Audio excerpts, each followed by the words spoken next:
What is your American dream? That my daughters can grow up and do anything they want to do. That's my American dream. My American dream is an America that's unified and diverse and, filled with understanding and compassion and love. My American dream is I hope that we can all just live equally and freely without prejudice, without ignorance. I want to create a business. I want to focus in build my charity, start in America, build a charity. My American dream is that we can live in a country where we don't necessarily agree on absolutely everything, but we can respect each other and we can work towards making the country better together, because that's what it's all about. Everyone has a right to the American dream.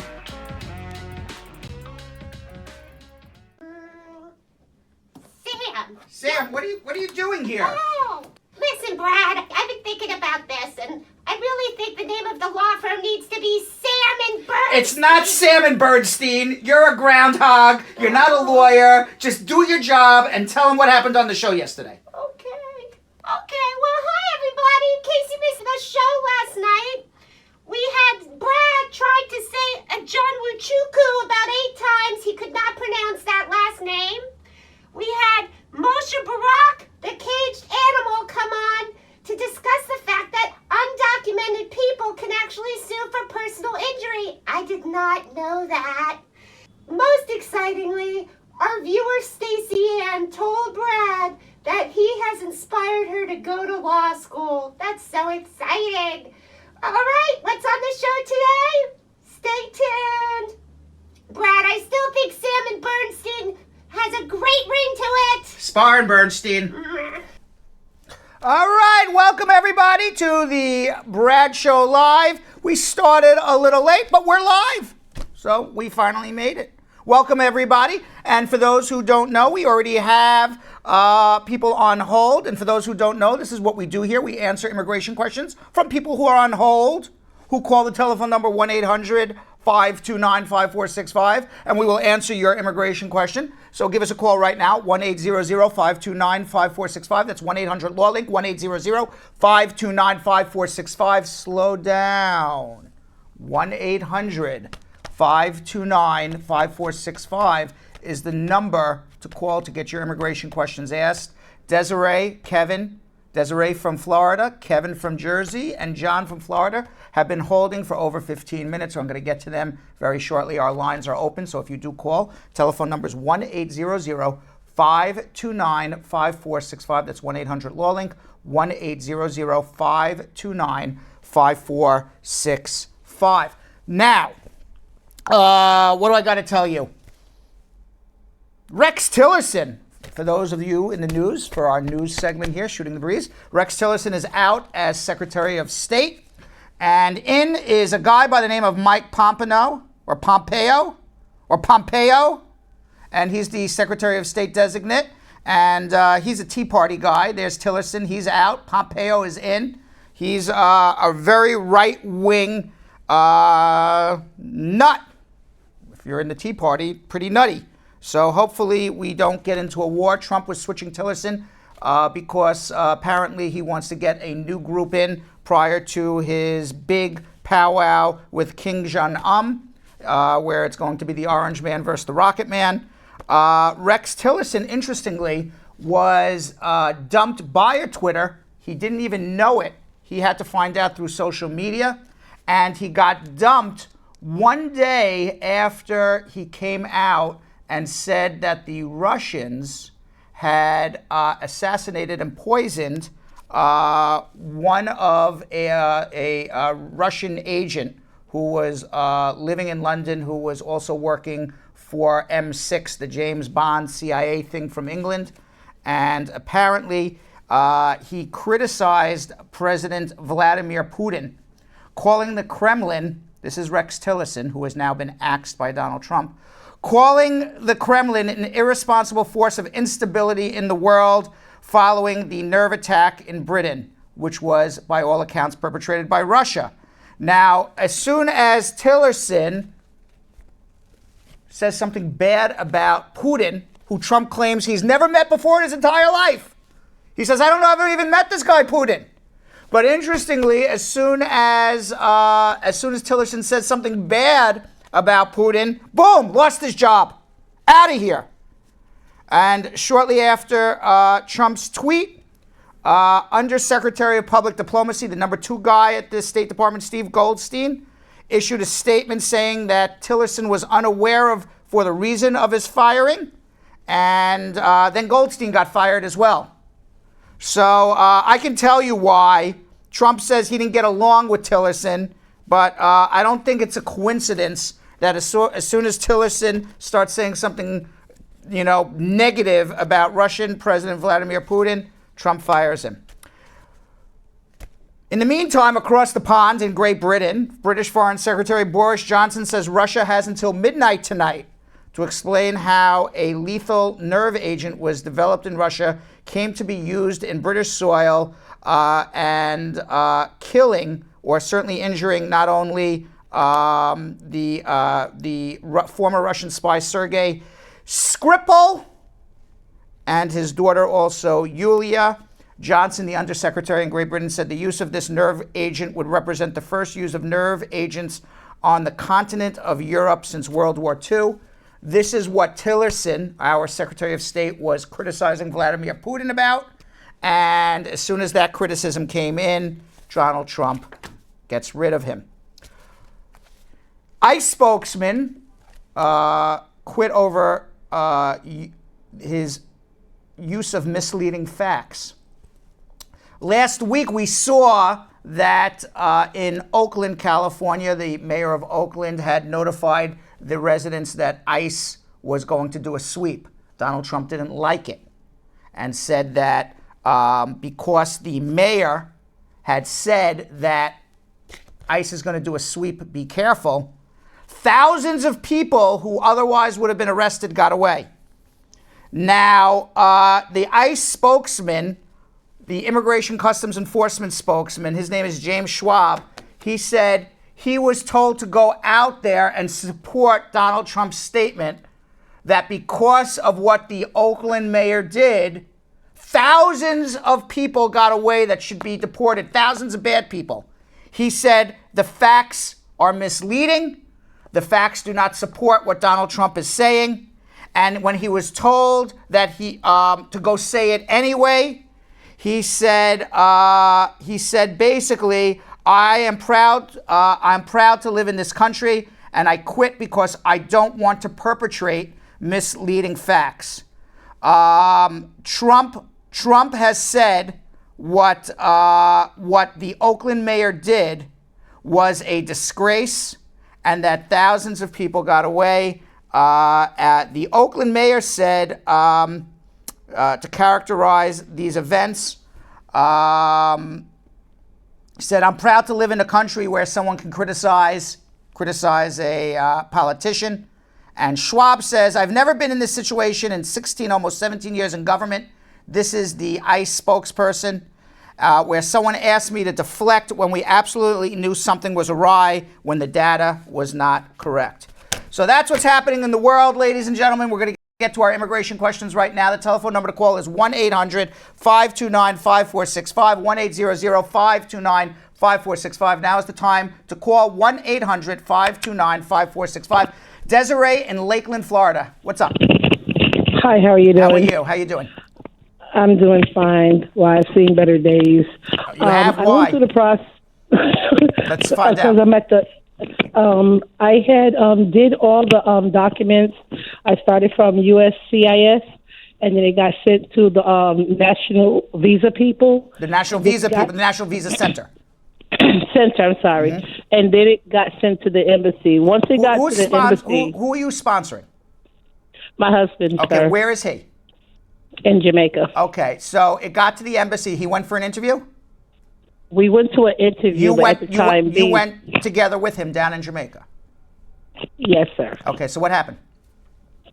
At the time being, the airport had lost my documents. So when I got back home, I took the documents that I was supposed to bring to the embassy. Wait. You went to the embassy. What happened at the interview? You're already back home after the interview. What happened at that interview? The airline where I had my suitcase in had got lost. with all the documents that you were bringing for the interview. So on your trip down to Jamaica, your luggage got lost. Yes. Got it. Okay. So when I got back home, I got all the documents that they asked for, and I submitted them. Okay. I'm a disabled vet, and my income from me being from the military of 17 and a half years is $44,400 a year. That's more than enough. On top of that, sir, I ran a business, but it was destroyed by fire. It was destroyed by a fire. So I got my tax returns, my 2014, 15, and 16, and I sent them all in. Then I got a letter back saying, you need a joint sponsor. Mm-hmm. And I said, a joint sponsor for what? I even submitted the papers for the home we both own, which was a brand new built from the VA. Let me ask you a question. Because you had a business and you had a substantial loss, I guess you took a loss on your tax returns then. Not for 16, yes, sir. Yeah, well, that's why you needed, because you have to have a net income after all deductions above about, are you a single person? You live by yourself? You have no other dependents? The only dependent I have was my son, but he passed away. Oh, I'm sorry. So you have to have a net income of above, for a veteran, by the way, in the military, you have to have probably around $18,000, $19,000 net income after all your deductions and losses and everything. So if you didn't reach that level, that's why they're probably asking for a joint sponsor. Even with the $44,000? Yes. Yeah, because you had a loss. You took a loss. It's not a paper loss it's a real loss. That's what the government says, unless you're lying on your taxes. So it doesn't, if you earned $44,000 but lost $50,000, you're in the negative. No. The $44,000 is my money from the VA by itself. I understand that. What I'm saying is they look at the net income, not your gross income. So I assume what happened was, and I'm assuming because I'm not looking at your taxes, so I'm making up numbers. I assume you took a loss on your taxes from your business, and as a result, your net income, you showed an income of $5,000, $6,000, $7,000, $8,000 after all your losses, and that is why they're asking for a joint sponsor. So what I would suggest you do is this: let's put you on hold. Let's take a look at your taxes. And can I say one thing, sir? Of course, you can. Can I say one thing? The $44,000 is tax free. The money I took from my business was just my business. Mm-hmm. All right. Well, then maybe you didn't demonstrate that. Then I'm not sure. Okay. I don't have an answer. I would have to look at what you submitted. You have to be able to show you have an income above the poverty level. Obviously, that $44,000, which is tax exempt, is not shown on your tax return. Maybe you didn't document that properly. I'm not sure. So what I would suggest we do is let's have a consultation so I can advise you after I look at all your financial documentation, so I can advise you what you should do and how you should do it so we can get your husband here. Okay, so hold on one second, all right? Okay. All right. 1-800-529-5465. Let's go to Kevin in Patterson, New Jersey. Kevin. Hello. Hi, Kevin. Hey, Brad. What's up? All right, so I want to ask quickly. So my wife called for me to come here from Jamaica, right? And I've been, still dating my Jamaican girlfriend. Mm-hmm. Moreover, she is actually sent some papers to immigration to see that I married her, false murder. Wait. It was a fake marriage. You married your girlfriend and then they said it was a fake marriage? No. So my wife lives in the U.S., right? Uh-huh. We've been married. However, since I got to the U.S., it's like, since I got to New Jersey, it's been, out of a road. So I started talking back to my Jamaican girlfriend because, things with me and my wife just has been going so well. My wife has been very vindictive, and my wife has evidence over 2 years at this moment. So I'm soon to go for my 10 years. Right. But my wife have evidence of, me and my, girlfriend talking, mm-hmm. And I'm just wondering, is it a fact that I'll get deported because my wife is trying to get me deported. Your wife is not going to get you deported unless you're convicted of a crime.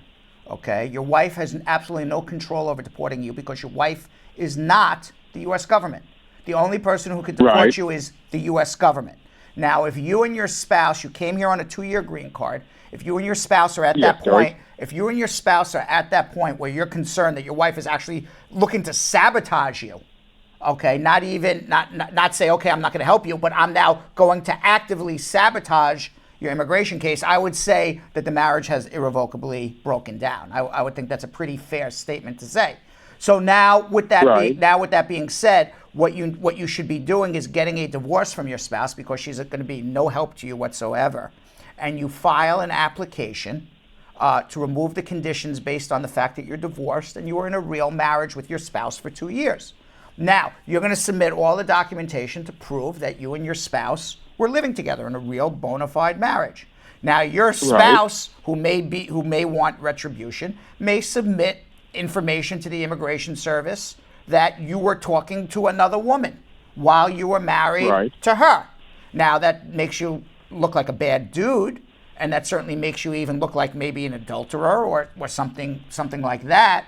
But as long as you have evidence that you and your spouse lived together and shared a financial relationship and you shared the same pillow at the end of the day, guess what? You're not the only adulterer in the entire world. You have to be able to prove that you got divorced and you married with the right intentions. And you came here with the right intentions and you lived together and you had a financial relationship. If the marriage breaks down after you come here and then you start cheating or talking to some other women, you know, that's not only you, it's lots of people. All right. So so what I would suggest you do is hold on and let's have a consultation and as long as you can prove, I wouldn't worry about what your wife is going to do. I'd worry about what you can do. Okay, what you can do is you can get divorced from her, and if you can prove it was a real bona fide marriage, then you're really, on the right track. So hold on one second. Okay, but what? Okay. All right. Nothing more serious there. Are you going to stick your foot in your mouth, or are you going to hold on? No. Hold on before you stick your foot in your mouth. Let's go to John from Fort Myers, Florida. John. Hello. Good afternoon, Brad. How are you? Good. So, if a green card holder file I-130 for his son over 21, how long the process gonna take? If a green card holder files for his son over 21, the son A has to be unmarried, and the process is going to take about 7 years. Oh, what about a U.S. citizen? If a U.S. citizen 6 years and 9 months. It's like a difference of a few months. It's not a lot. Is that a lot for U.S. citizen for over 20 unmarried over 21? No, it's not. I'll tell you what the difference is right now. If you're filing for an unmarried child over the age of 21 as a U.S. citizen, people who started March 22nd, 2011 are now getting their green cards.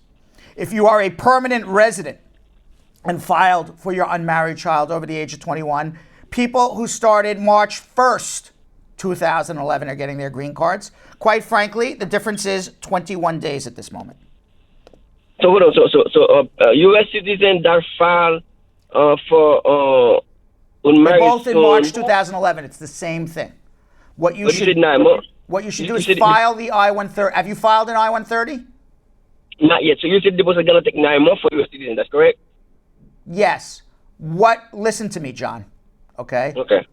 File an I-130 visa petition for your child now.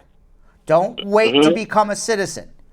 Do it now. If you become a citizen, wonderful. It's not going to make a difference. Oh. Got it? Okay. Got it? Okay. Because there is no big difference in the process. There is no difference. Do it now. You're waiting. You're wasting time. Do it now. Once you file, you establish a date on a waiting list. Until you do, people are jumping ahead of your child. Okay, I understand. Thank you. Understand? You're very welcome. Hold on if you need help. Let's go to Carla in Brooklyn, New York. Carla. Yes, hi. How are you? Hello. How you doing? I'm good. My question is, my mom is a citizen. Right. But I'm a 50-year-old woman, never been married, don't have kids here, but she wants to petition for me. Good.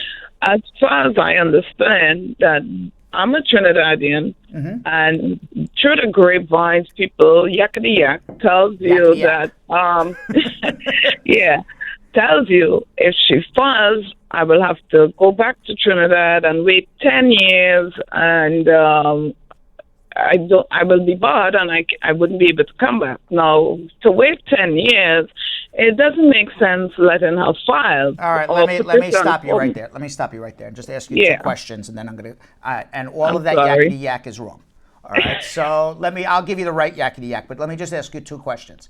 Number one, how long have you been in the United States? Since 2002. Okay, now your mom is a U.S. citizen. Could I ask how she got her green card? She got a green card, I think, is 2009. How? Who sponsored her? She was sponsored by her sister. By her sister. Okay. Yes. And you are how old? You're 50 now? Yes. How long did your mom wait for her green card? Did she wait 10 years, 20 years, 40 years? Or probably you were over 21 when the sister filed for her, right? She probably waited about 10 years for her green card. All right, so that's about 20. Yeah, so you were about in the late 20s when your aunt started for your mom, I would assume. Yes. Okay. All right. So you are not 245I eligible. That's what I was trying to look at, because if you were under 21 when your aunt filed for your mom, you would be able to pay a penalty fee here. That answer is no. Now, you are correct in the yakety yak part when you said if you go back to Trinidad, you have a 10-year bar. Where you're getting the wrong information from is there's a way to overcome that bar and be able to go home and come back in 2 weeks without a problem. So what you do is you have your mom file for you. Just file the visa petition. You are going to wait 5, 6, 7 years for a green card. Who knows? But it's going to be years and years and years. Right now, I can tell you what the law says. What the law says is right now, at the end of your case, in 5, 6, 7 years, whenever you're eligible for your green card, if you leave the country, you are correct in saying that you're not allowed to return for 10 years. There is a bar to re-entry if you lived illegally in the United States for more than a year. So that is the problem that you have at the embassy. There is something called a provisional waiver. This is what a provisional waiver does. A provisional waiver overcomes whatever the problem is with your staying here out of status. You do a provisional waiver here in the United States before you even get on an airplane to leave to go back to Port of Spain, Trinidad. As long as you get that provisional waiver approved, when you go into the U.S. Embassy and they start asking you about your immigration status in the United States, you hand them the provisional waiver. There's no questions. They're not allowed to ask you about that. They can't use the fact that you lived here illegally or worked here illegally or was out of status here illegally as a reason to deny you, as long as you have that provisional waiver, which you got before you even get on an airplane to go home. Now the only reason they could deny you is if you have a criminal record, you have a problem with the affidavit of support, you've committed fraud. So you seem like a nice woman. I don't think you're going to have any of those problems. So I don't. Right. So, what I would suggest right now is tell mom to file the I-130. You don't have to worry about going home right now. Just file the I-130 and then you'll do it. Yes. Okay, hold on. That's even smarter. That's even smarter. Hold on one second. 1-800-529-5465. Let's go to Samuel in Burlington, Vermont. Samuel.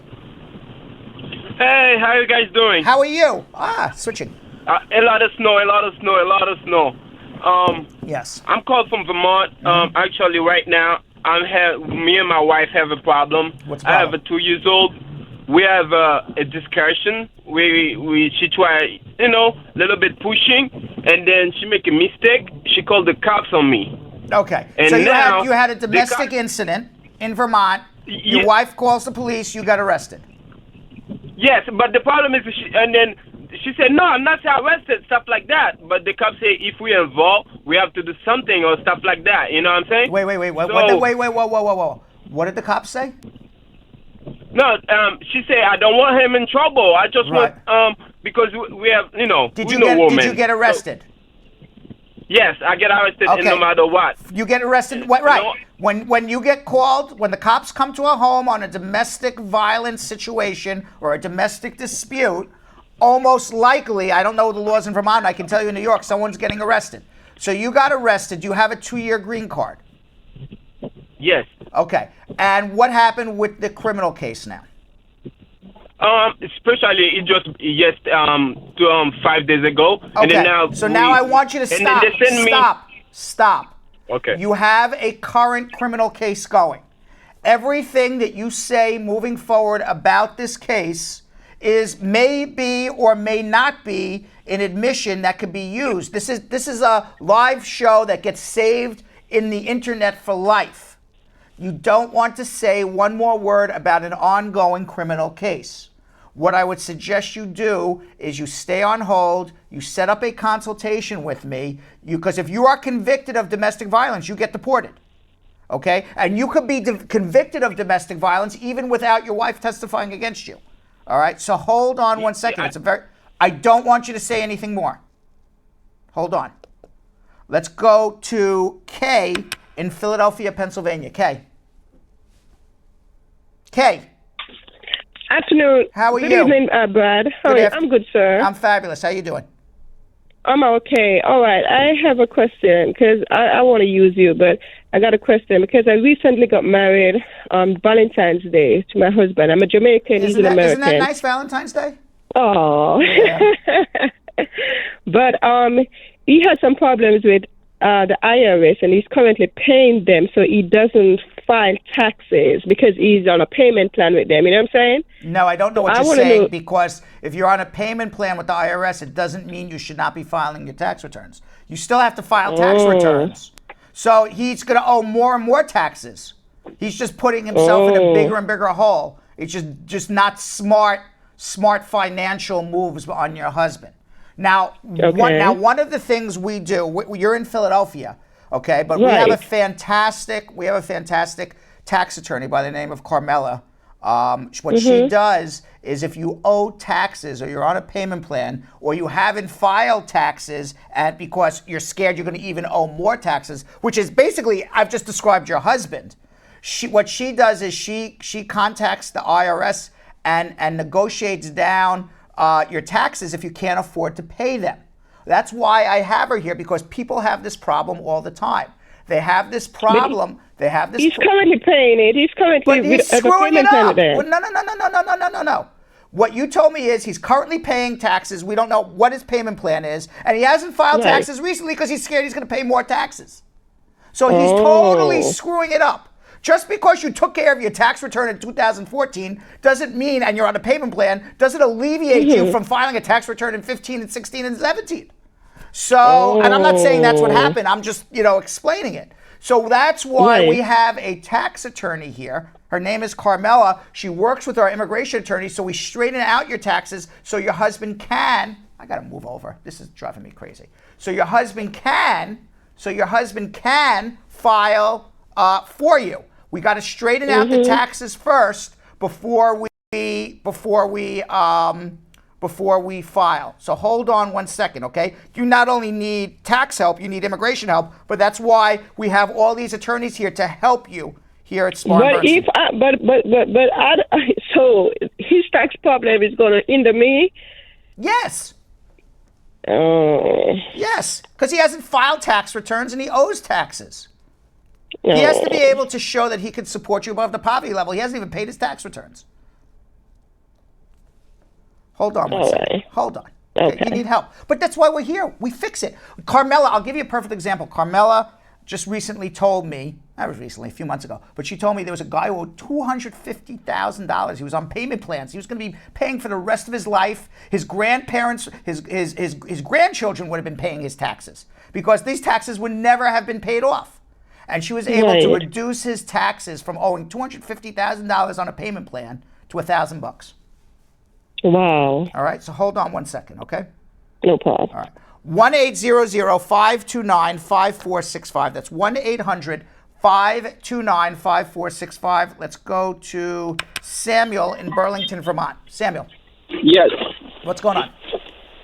Yes. So the thing is, that was me call about the. All right, Samuel. The incident. Samuel. Yes. What did I just finish telling you? You don't talk about a criminal case that's ongoing on a live show. You're just sticking your foot in your mouth and you're making admissions. I told you, make a consultation. Hold on. I don't want to talk to Samuel again until he has that consultation or speaks to an attorney. If you have an ongoing criminal case You know what they say when in the cop movies? You know what they say in the cop movies when they arrest you? Everything you say will and can be used against you, or can and will be used against you. Guess what? That's real. That's not fake stuff. That's real. Everything you say can and will be used against you. So Samuel's calling me up from Burlington, Vermont, and he starts telling me a story about his wife got him arrested for domestic abuse, but I didn't do it, so let me tell you my story. Shut up, Samuel, and just have a consultation, because everything you say can and will be used against you.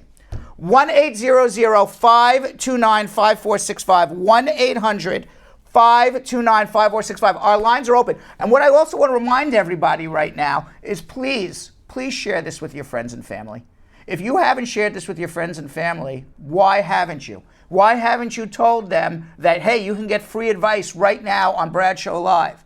Why haven't you told them that you can make friends and new acquaintances and maybe even fall in love with somebody in our Brad Squad comments? I am telling you, by the end of the year, we're going to have a marriage. Somebody's getting married in Brad Squad. I don't know who it is.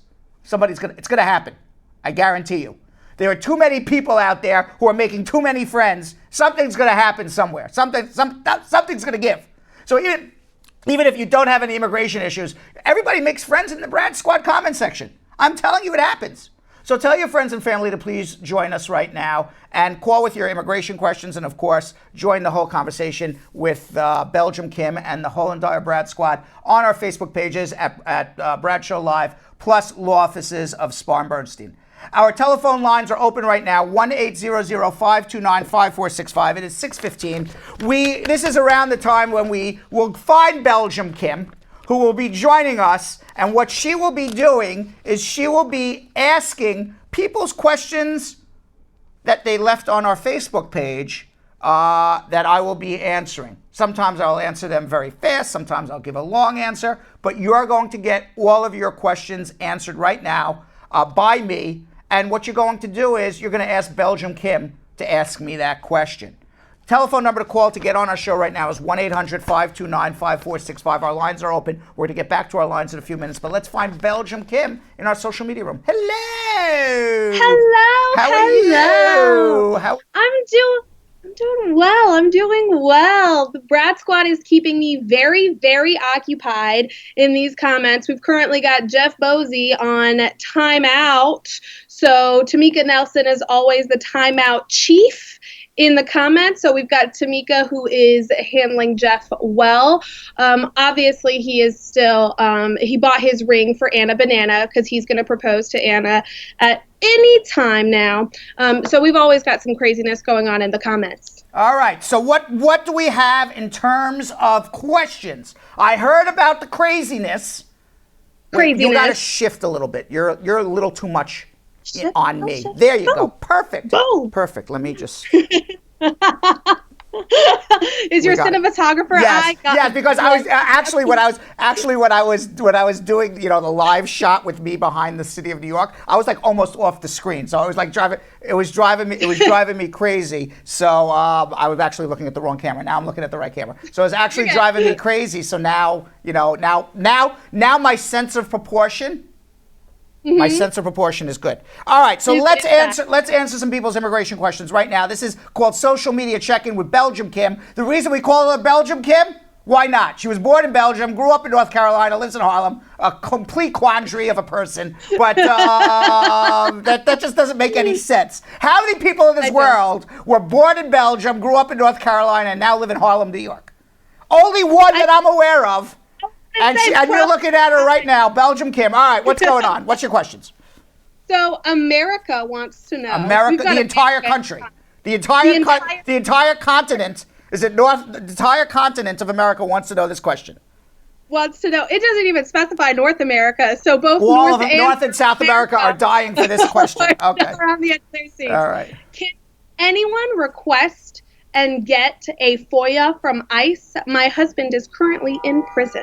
Yes, but if the person is alive, there are privacy laws.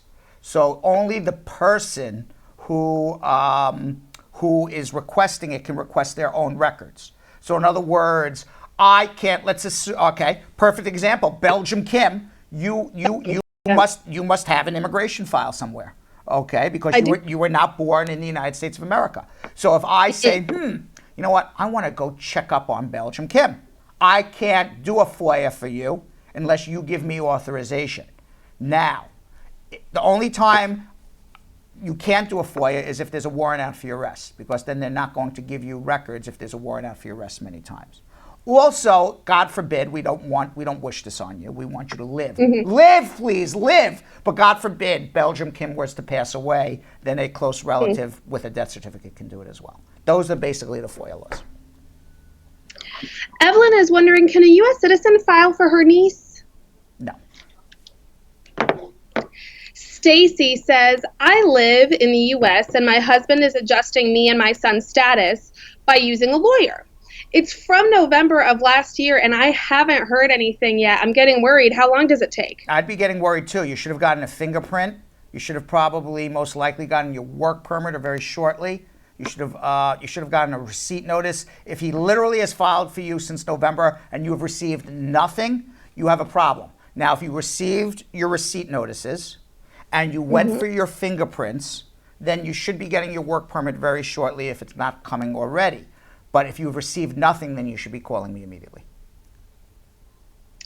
Louis says, if your husband files taxes without adding his wife on it, is that going to affect us negatively when we're submitted for the green card petition? What do you think, Belgium Kim? I think that if their finances aren't commingled and there isn't some sort of evidence of financial interconnection of some sort, then it's not going to work, Brad. It's not going to work. So, because you've been doing this way too long to hear that. Right? You have been doing this way too long to do that. You have to have joint tax returns together because you have to show you've commingled your funds, that you're responsible not only for the joint debts of the marriage, which includes your taxes, you are sharing an economic relationship. You have to come in with joint tax returns. As soon as you don't, they're going to start questioning the validity of your marriage. Now you can amend it. Amend your taxes better than doing nothing. Better than, right. Sonia says, can a father file for his adult son who's married? Yes, if the father's a U.S. citizen. Wendy has a very similar question that I think we both know the answer to, Brad. When you file your tax jointly and when you become a citizen, then you can do whatever. But is my friend going to get her green card without filing jointly?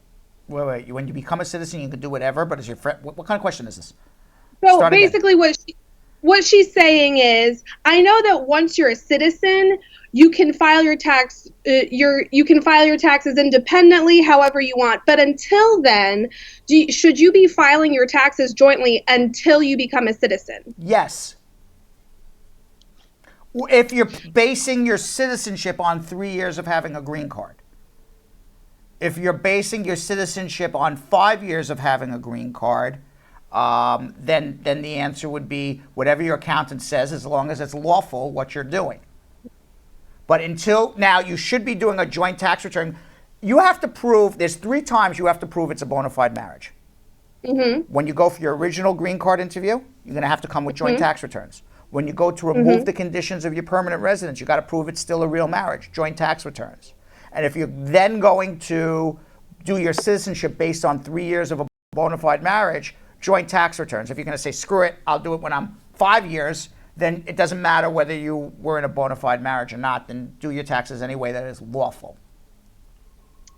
Got it. Sandy Lee says, we filed a CR1 in August of last year. Still no word, only an NOA1. Our receipt number is not in the system, so I've called for updates. Haven't gotten anything. NOA is notice of action, but what is that they filed?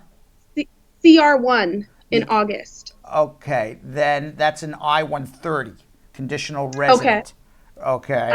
Right. Okay. It sounds like like a tail of an airplane. It does. That's right. CR1 breaker 19. CR1 NOA. You are clear for takeoff. Right. I mean, that's what I'm listening to. I'm like, where are we going? But no, it's a conditional resident. They file for your conditional resident, and what the NOA is, the notice of action, which is just basically we received your application. Now, I don't know anything more about this case. I-130s take about 9 months these days. So, let's see what happens. Now, if you're doing an adjustment, you should have gotten your work permit. So it depends on where the spouse is. Where it's happening. Right. So Louis was asking about people filing their taxes separately or together for the green card. You mentioned that you could amend it if you filed it solo. Correct. How do you amend it, she asks. Go to an accountant or come to Carmela in my office, and they will amend your tax returns. Magician Carmela, as Correct. I like to. Correct. Don would like to know, I didn't register with Selective Service, got to the U.S. at 25. My 26th birthday came 6 months after. I got a letter from Selective Service. Should I worry about my citizenship application that I've submitted? Yes. But because you have to apply for the Selective Service. The draft, right? What? Is that the draft Selective That's the draft, Service? correct. Now there is no draft. There is no draft, but the Selective Services, you give your name to the military should there be a draft in the future. So when you grow up in America, generally your high school, it's only men, it's not women. I was just about to say, yeah. Right. Men are told when they're 17 years old to go apply for the Selective Service, and you do it at your local post office. And the high school tells you to do it. That's how I learned to do it. I assume they're still doing it that way, or maybe now because everything's online. I'm dating myself because I did it when 1985 there was no internet. So maybe now you do it online, and I'm sure you do it online actually. As a matter of fact, I know you do it online. So I take that back, but. It's a problem because when you go for your citizenship, you have to say, I'm taking an oath of allegiance to the United States of America. So what kind of oath of allegiance are you taking if you're not willing to go bear arms to defend the United States of America? So it's a problem. Now, the solution to all of this is, I didn't know, which is what he said, okay? Right. I didn't know, okay? You have to prove I didn't know that I had to do this, and I found out after the fact, and now I'm over 26 and they won't take my application. You need a lawyer though. How do you prove that you don't know something? He said it got mailed to him after his 26th birthday. Right. So contact the Selective Service and say, hey, can you send me a letter when you notified me? And hopefully it's after his 26th birthday. This is the first time I got notified. And then and then at the citizenship interview, they're going to say, well, the embassy, when you signed all this paperwork, to get your immigrant visa, told you about it too. And then you're going to say, well, maybe I didn't understand. I don't know, blah, blah, blah. I don't know what the answer is. You can only tell the truth, obviously. But there's lots of people who immigrate to America who don't know about the Selective Service because unless they went to high school, they wouldn't know about it. That's the point I'm trying to make. Because I'm a woman, I didn't know about it until a couple of years ago. I had no idea that all men had to register for the draft in the U.S. That was completely over my head. Carly would like to know, if I receive an RFE on a case for an affidavit of support for a green card, and I haven't yet applied for my advanced parole, can I just attach the advanced parole application to the affidavit of support when submitting it? No, you submit the affidavit of support when requested. Mm-hmm. You submit an I-131 advanced parole separately. Those are two different things. Okay. By the way, are most of these questions coming off of Bradshaw Live, law offices of Spar and Bernstein? Who's watching where, when, and how? What's going on here? It's funny. The questions are coming from about 50-50, although there is more chit-chat conversation happening in Bradshaw Live, whereas Spar Bernstein is more of I have a question and I want an answer. They're being used for different things. I think they're being used for what they should. Bradshaw Live is Brad's squad, and Spar Bernstein is just give me the goddamn answer. Exactly. Exactly. All right, how many more questions we got? We got a lot to do here on this show. I've got probably about 8 more questions. All right, let's do 2 or 3 more, and then we're going to come back to you at the end and finish it up. That works. Renice would like to know, I went to do my fingerprint on the 7th of this month, but the office was closed. How long until they give me back another date for my biometrics? Just go on any Wednesday and go and do it. Umar says, I'm a foreigner living in Italy for 9 years. Is there any way that I could apply for a work visa for Canada or the U.S.? You need a consultation. I have no idea. Can I squeeze in one more? One more. One more. Gloria says, right in the middle. Gloria says, if you're on disability, can you still file for someone? Yes, why not? Why not? That they would just maybe need an affidavit of support. It's possible. It's possible. Right? It's possible, yeah.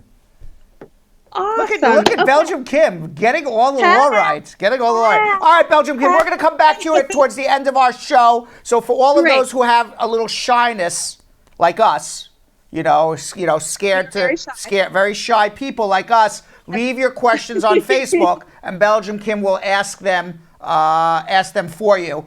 For those of you who are not as shy and a little more outgoing, you can give us a call right now, 1-800-529-5465, and I'm going to be answering your immigration questions, all right? All right. So we got Rodika in Atlanta, Georgia. Rodika. Hi, Brad. How you doing? I'm doing good. Brad, I'm petitioning for my mother. Mm-hmm. And I just got a letter from USCIS saying that my birth certificate, I guess she re-registered me because Jamaica changed their birth certificate to a new one. Right.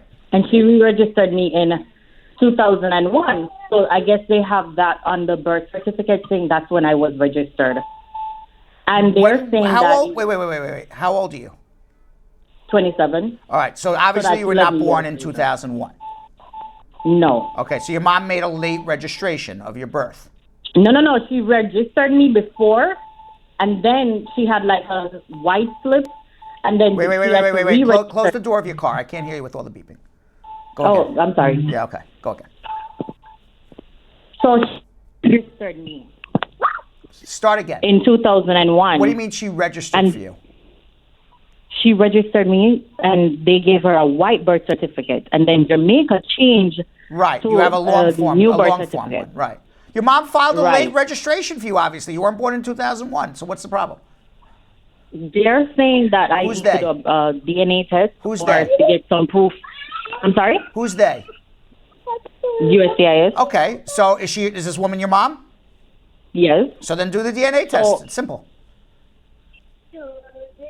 So if I had stuff from the hospital saying that I was born to her, and they said they need to affidavit. Mm-hmm. Do the DNA test. And they needed if this woman do the DNA test. Do the DNA test. Blood don't lie. Your mom registered your birth late. That's the problem. Do the DNA test. If she's not your mom, then you obviously got a big problem. All right? Do the DNA test. She's your mother. She's your mother, then do it. That's a simple thing. All right? Okay. All right, because if you do affidavits, you're leaving it up to the discretion of immigration whether it will prove you or not. If you give it DNA, there's no discretion. Science says she's your mom. You can't argue science unless you're Donald Trump. All right? Thank you. You're welcome. Hold on if you need help. 1-800-529-5465. Mark in Vancouver, Washington. Mark. Yeah, Mark, hello? how you doing? Yeah, I'm here. All right, so I have a question, right? Yeah. Yeah, if it is that you're in the U.S. and you're going to file to adjust your status, right? Mm-hmm. And you lost your original passport and got a replacement passport, you know where they ask you as a supportive document where you need to copy the information page for your passport plus copy your visa? Yeah. Your tourist visa? Mm-hmm. Yeah. Is it that, because right now I don't have a copy Where of you the from? tourist visa. Is it that I one can second. just... Are you from Canada? No, I'm Jamaican, but you're I'm Jamaican. in Vancouver, Washington. You're in Vancouver. Oh, there's a Vancouver, Washington. I thought there was Yeah, in Vancouver, Washington Canada. State. Okay. All right. So now you gotta get a replacement I-94. You gotta be able to prove that you made a legal entry. We can help you with that. Yeah, I do have. I went online and I saw it. I'm Okay, so wondering print if it out. I'm gonna need a. Huh? Just print it out and then you submit it with the printout. It's fine. Okay, so they'll take that as an Yes. official document. Yes. Okay, All thank right? you so You're much. welcome. 1-800-529-5465. Kevin from Brooklyn. Yeah, hi, Brad. How you doing? I'm good. I wanted to find out if my dad, he's a U.S. citizen. I wanted to know if he could file for me because I'm married and living in the U.S. Yes, but it's going to take a long time. Okay. But hold on, we can help. Let's go to Sherry in Englewood, New Jersey. Sherry? Yes, hello. Hi, how are you? Hi, how are you? I'm fine, how are you? Good, what's up? Yes. I have a question. My brother is married and he tried to adjust his status and his waiver was denied. Is there another way that why his waiver was denied? No, why do you need a waiver? Because we're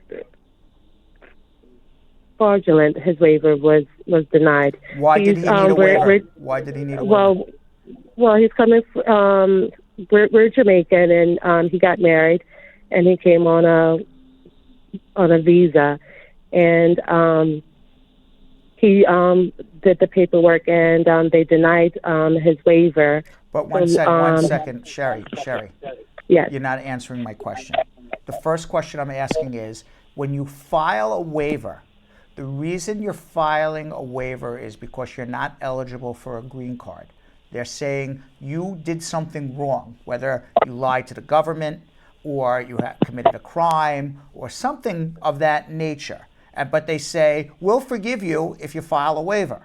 So my question to you is, why does your brother need a waiver? Because he lied on the paperwork. Misrepresentation. Okay. There is no other way to do it other than do a better waiver. So if at first you don't succeed, try again. That's my advice.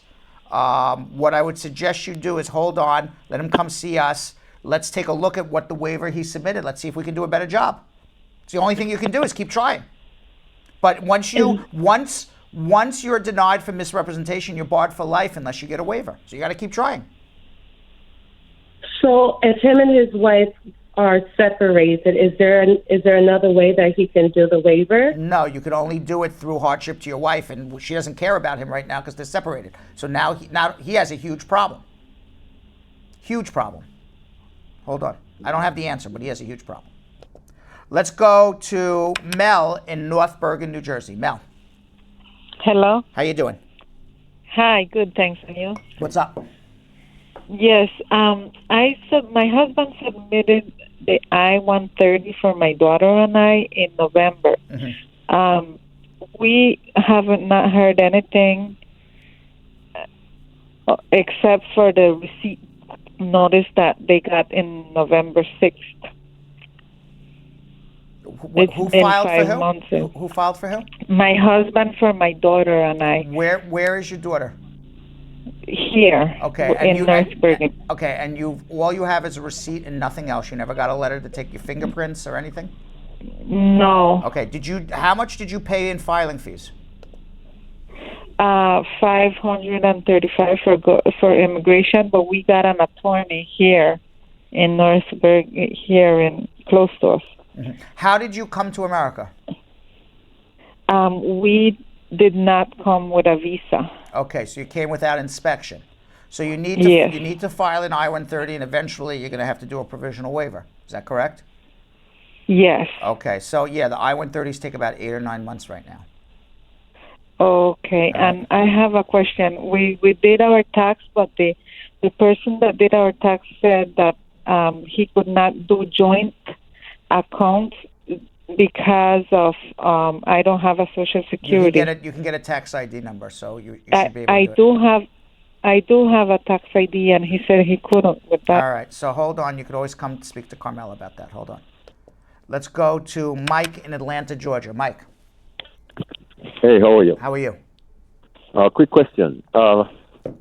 If you overstayed your time, can a change of status help you? What do you mean a change of status? Change of status? Or can you explain what a change of status does?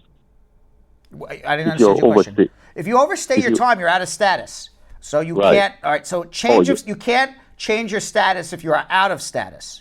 Okay, you're already out of status. The only thing you can do is try to adjust to get a green card. Now, as an overstay, the only way you can adjust to get a green card is if the overstay is less than 180 days and you're doing it through employment, or if the overstay is more than 180 days, you're an immediate relative. The immediate relative would be married to a U.S. citizen. parent of a U.S. citizen over the age of 21, child of a U.S. citizen under 21. There's other ways too. Maybe you're part of a U visa. What about brother, sister? Brother, sisters, 15 years and not an immediate relative. What you Sorry, what's need, that? Mike, what you need, no, brother, sister takes 15 years and is not an immediate relative. You cannot adjust your status here. What you need right now is, your question really is, hey, I'm out of status, I need a green card. And we're not gonna be able to solve that on this show, but we can hopefully try to come up with some a good plan for you if you have a consultation with me. The one thing I can't do on the show is say, this is how you should get your green card. I can't solve your life problems. I can answer your specific questions. To solve your life problems, I need to have a consultation, sit down further with you. So hold on one second. Let's go to Janice in Kingston, Jamaica. Janice. Hello, Brad. How you doing? I just, my daughter just called. What had happened now? She was registered, understand, after birth, but knowing that her father's name weren't on the birth certificate. I got married in 2000, understand, and I wanted his name to be on it. So I had to do a registration, understand? Yes. So they sent me all over. But apparently, on the long form Jamaican birth certificate that they gave you, there's an error on the birth certificate because it says that you registered this birth in 2001, because if it shows that you registered the birth in 1990 or whatever year she was born, and that you amended the birth certificate in 2001, then there would be no issue on who her mother is. But the fact is, the fact is, based on, I don't have the birth certificate in front of me. I'm giving you advice based on what I'm hearing, okay? So what I'm hearing is that there's a birth certificate that immigration's looking at, and that birth certificate says that this birth was registered in 2001. Now, obviously, that's an error. You just told me that. You registered the birth in 1990, except immigration's going based on what they see. So what they see is a birth that was registered 10 years after the fact of the birth of a child. So those birth certificates are basically no good. Now, it's not your fault, okay? It sounds like somebody in Jamaica screwed up, a clerk somewhere screwed up on the birth certificate, but that's what you have. So the remedy is you take a blood test. I mean, that's really it, unfortunately. Yes, because right in front of me, I have all the documents. I have the christening papers with that number for AA 381, and the birth certificate now with another number. Understand, with AA. This is what. What's that? You're giving me a tail number of a private airplane that's taking off out of Teterboro. No. What I am telling you is this. Yeah. Okay. I am doing a live show right now. You're giving me numbers. I don't have a birth certificate. No. What I'm only trying to say. Listen to me. I will tell you what I hear. Okay. What I'm hearing, and I'm breaking it down very, very simple for you. Whatever happened doesn't matter. It's the evidence that you have in your possession. And the evidence that immigration wants to see is this child's birth certificate. And this birth certificate that you presented to the Immigration Service, you can't take it back because you already presented it to them, shows that this birth was registered 10 years after the child was born. That is evidence of nothing to the Immigration Service. You can't now go back and say, well, it's a mistake. Here's another birth certificate. Now they're going to start questioning everything, misrepresentation, fraud. It's very simple, okay? You take your finger and you stick it with a needle, and you go to a lab, and your daughter does the same thing in wherever she's living, and the lab sends it to Washington, D.C., and they send you a letter back and says, guess what? You're the mother. And you're like, duh, I know that, and now there's no question. Okay, then. All right. Thanks, Moshe. All right. She doesn't like my answer, but that's the answer. 1-800-529-5465. Don't shoot the messenger. I'm just telling you what you should be doing. 1-800-529-5465. Let's go to Conte. Is it Conte or Kunte in Harlem? Conte? Yeah, Brian, hi. Yes. How are you? What is your name? Conte or Kunte? Yeah, Conte. Conte, I got it right. Okay, what's up? Oh, I went to my citizenship interview. Mm-hmm. They do background check 2 times or 1 time? They could do it 100 times until they get it right. Why do you ask? Yeah, because I do the fingerprint before the interview. Right. Okay, after the interview, the lady said they're going to do the background check. Well, maybe it didn't come back yet. Sometimes you go for an interview and the full background check wasn't completed. I think that's probably what she's saying. Okay. All So right, that don't mean it's a problem, right? When did you go for your interview? Just 1 week ago. Huh? 1 week ago. All right, so you got to give them. You got to give them at least 120 days. If you don't hear anything in 120 days, you're up in Harlem. Come see me. All right, we're right down the other end of the borough. Okay. All right. All right, you're welcome.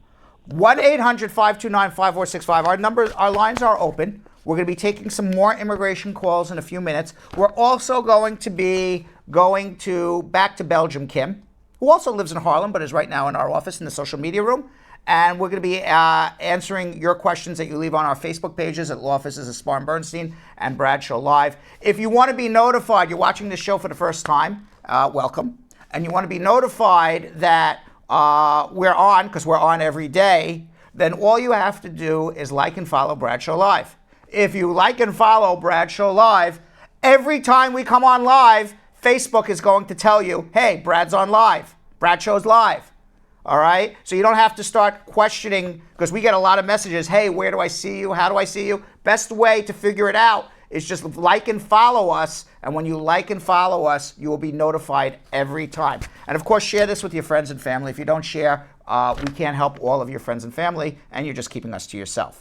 So please share with your friends and family as well. Sharing is absolutely caring, and you share it to pages that you may be groups of. You share it to your friends' pages. You share it on your timeline too. And the easiest way to do it is you take out your thumb, your finger, you press the little arrow button, and you share it to wherever you'd like it. Yep, and there we're showing you how to do it. And of course, you know, whether you're watching us on Facebook Live on Law Offices of Spar and Bernstein, or you're watching us live on Bradshaw Live, like and follow our page so you can be notified every time. Tell your friends and family like and follow the page as well. Earlier yesterday, I had met up with a guy. His name is Kofi Pepra. And now Kofi is this very cool guy. He's an immigrant from Africa. And even though he doesn't necessarily have a background in mental health and psychology, his wife does, he has put together a fabulous organization out in California that helps immigrants navigate their way through America and the anxiety and stress that they have navigating through America when they first come here, because nobody gives you a manual what America is about. Let's watch. So joining me today from California is Kofi Pepra. Now, Kofi is a board member of the African Communities Public Health Coalition, also known as the African Coalition. Kofi and the members of the African Coalition joined together almost 10 years ago in response to the growing challenges of mental illness in African communities here in the United States, and to the lack of cultural competent outreach and educational mental health services. Kofi, welcome to Bradshaw Live. How are you?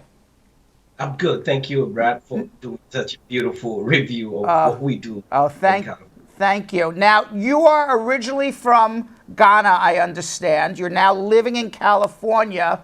Tell us about your immigration background. Okay, I'm originally from Ghana, West Africa.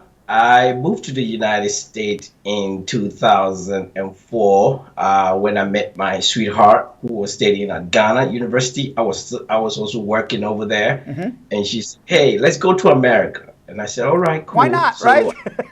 Why not?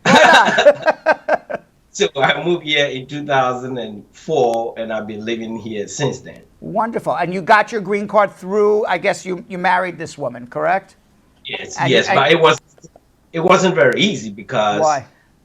I came with the K1 visa where we're given like 3 months to get married. Right. After we get married, I got a conditional, and just to change to become permanent resident, there was some messed up application process, and it took me forever to get my permanent residence. So I have to see my Congress person, Adam Smith, in California for them to process my case for me. So it wasn't easy. That's why guys like me exist. Other than that, I guess I would be selling apartments somewhere.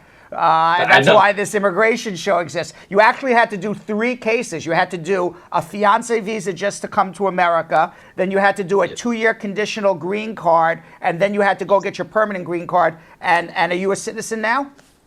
Yes, I So am a now that was the citizen. 4th case you had to do with immigration just to eventually become a citizen. It's not an easy process the way that obviously Donald Trump likes to make it out. And we were just looking, as you were telling us your immigration story, we were looking at some of the beautiful pictures of Ghana and Africa. Tell us a little bit about your country. It looks just absolutely stunning. Nothing like how Donald Trump describes it. Yes, I teach at college, so I teach geography, so I will find students asking me about how is Ghana, how did you get here? And I'm like, no, Ghana, we have remote places and we have cities as well. So it's not like the Discovery Channel villages that we see on TV and stuff like that. Right. But there are Discovery Channel villages where we in the cities even see it on TV, just like everywhere you find remote places. But Ghana is, I heard yesterday that it's going to be becoming the fastest growing economy in the world in terms of about 8% growth rate, because we found oil and then we are basically involved in export of cocoa, chocolate, all the chocolate that you guys eat here. Bulk of the raw beans come from Ghana, and so Ghana is a very rich country. It's very interesting because you say we have rural areas, we have cities, and it's similar here in America. I mean, you're out in California, most likely cosmopolitan area. We're in New York City. What you see here in New York City, what you see here in California, parts of the United States are very rural, and you wouldn't, and even you would go to parts of the United States and say, wow, it doesn't even look like it's 2018 here. And I guess so I mean, you can describe those areas not only here in the United States, but in Africa, Asia, Europe, all over. Yes, exactly. And even if you leave the countryside, you go to places, you find all these trash there, you find all these abandoned cars sitting in people's neighborhoods. And I'm like, wait a minute, is this America? So it's like everywhere you find poverty, you're most likely going to find depressed environment. And it's not everywhere that is poor and stuff like that. And so if the president could keep using those terms, like, why are you bringing these people over here? It breaks my heart, it shows a sign of ignorance. If he's ever been to anywhere beside America, I don't know where he's been to, but if he really traveled to all these places, you see they are beautiful places that he can just ignore it and think that put everybody in one case and say, from Africa, you are poor, depressed, we don't need you in America. You're 100% right. I couldn't say it any better.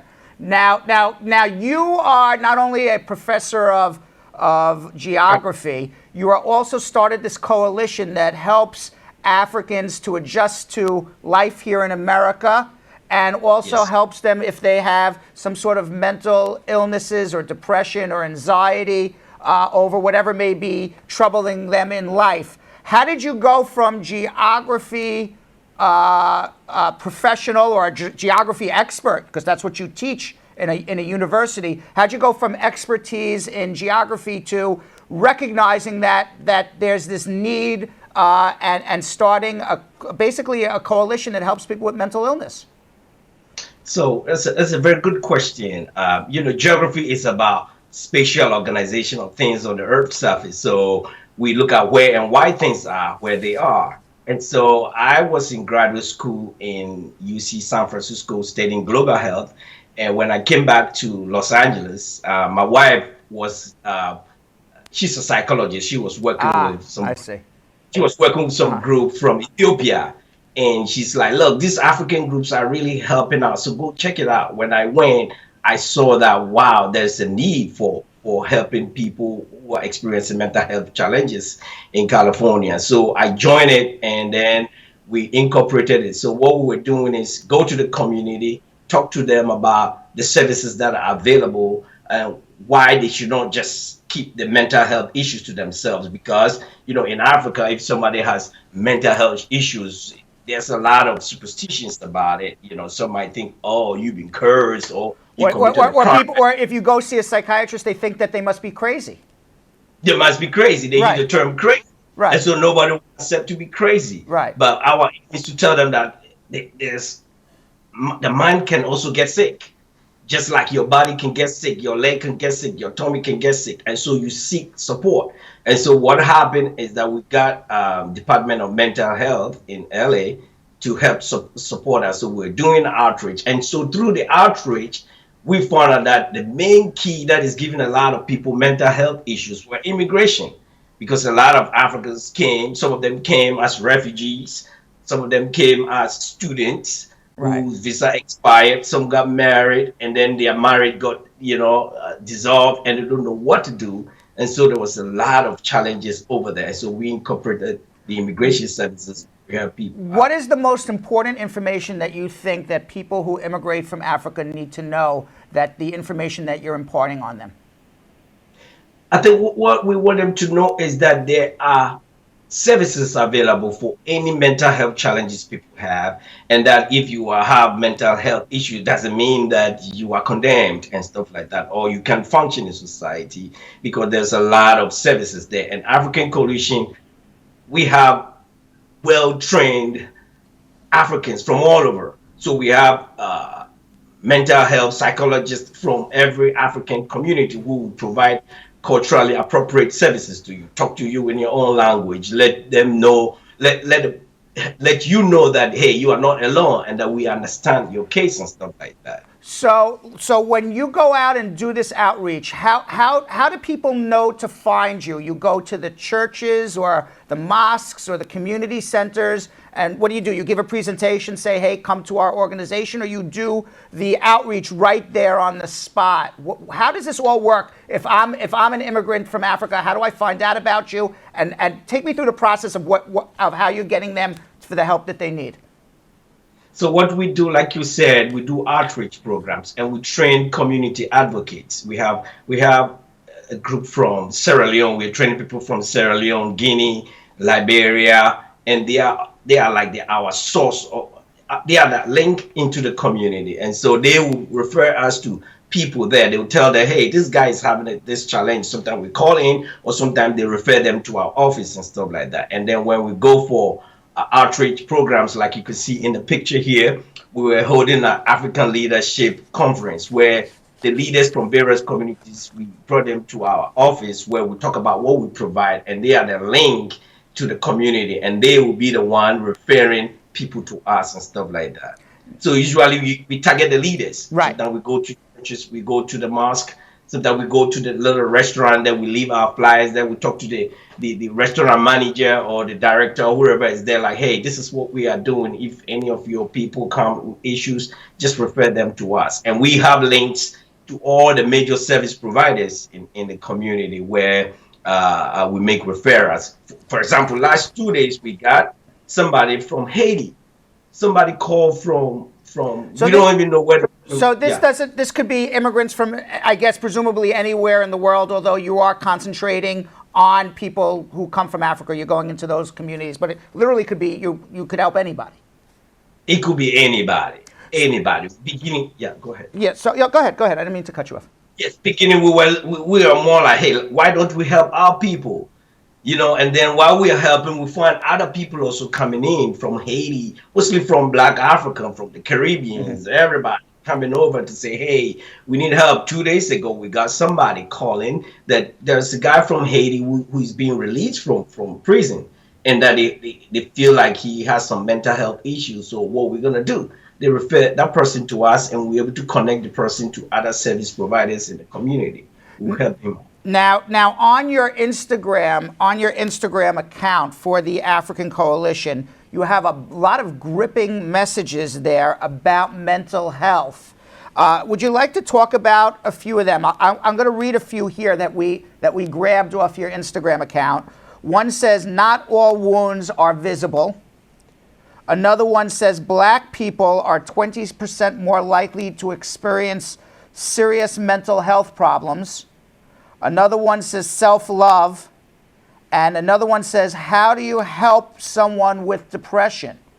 Do you want to talk about this, and where did these messages come from, and is this, tell us a little bit more about this. So these are very important things. This is not like something we just got out of nowhere. is like a lot of Africans, especially immigrants from Africa, are walking around, and if you go close to them and talk to them, a lot have a lot of mental health issues in terms of where do we go? I'm having an issue at my job. I'm being discriminated against. I feel like because I'm from Africa, I have an accent, so they underestimate me. I'm just tired of that. What do I do? And stuff like that. And we provide them with counseling that look, it's not you only. Everybody go through those problems, but we can help you out. You have to talk out your issues, and we find somebody who speak the language, who understand them, to be able to establish rapport with them and talk and stuff like that. And just like I said, because African in America, they group us all together as blacks, Right. right? But the point is that yes, we are all blacks, but Africans from the continent have a unique problem compared to the African American born here. Because if most Africans from back home may have immigration issues, African Americans don't have that issues, right? If they have some kind of discrimination against even just speaking, like, hey, where you from? No matter what, I say I've been here since 2004. I'm a full-blown American. Every time they still ask me, where are you from? Right. Even if I tell them, what do you mean by where you from? They say, oh, where you actually born? I'm like, okay, but what are you actually born? They're like, oh, I'm born in California. I'm like, where did your great grandfather came from? Okay, I'm Irish. It's like, at what point in time will you become African? Oh, sorry, will you become American? Right? And a lot of people are contributing to the society, but yet they still feel like they are not being integrated into the society, causing a lot of mental health problems. So our point is, how do you help such a person if you don't understand their culture, if you don't understand where they're coming from, if you don't understand? Go ahead. Yeah, well, I mean, I'm just listening to what you're doing. It's like actually unbelievable. The more you think about it, from my perspective, I help people get green cards. I help them get here. I make them legal. But then I don't see what happens after. How do they assimilate? How do they make it their, on their day-to-day basis? And that's where you come in and your organization comes in. And I'll say this, another thing. Just because you need to see someone for mental health issues, to me, it's like going to the gym to work out your body. Almost every person, and I've never met a person who could not probably benefit, no matter whether they were born in America, they were born in another country, no matter what their immigration status is. I've never met a human being who probably couldn't benefit from having at least some sort of mental health counseling. It's just, it's like working out in the gym, your muscles, you got to work out your mind as well. It always feels good to talk to someone, make sure you're on the right track. It doesn't make you crazy. It doesn't mean that they're going to give you a pill because you have anxiety or depression. Just sometimes you just need somebody to talk to and certainly help you make your way through life and certainly what you're doing is beyond admirable and amazing. Are you just in California? Are there other groups that you're associated with outside of California?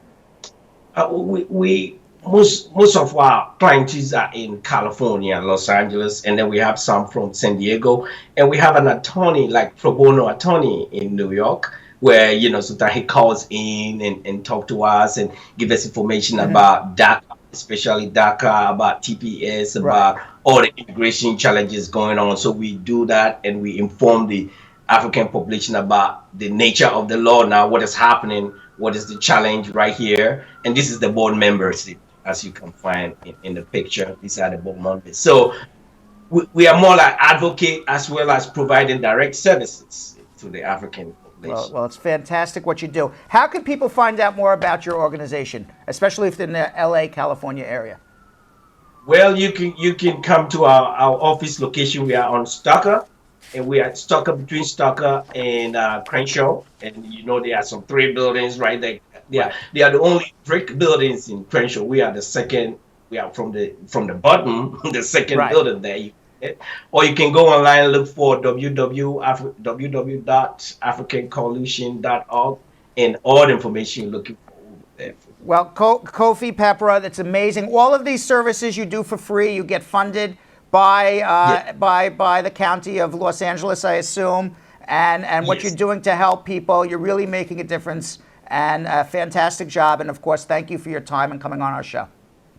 Thank you for the interview. And tell everybody we are here to help. And so if anybody you know from Africa who have issues in California, at least that's what we can do to help them integrate positively. And we're here to help too. That's why we're spreading your word.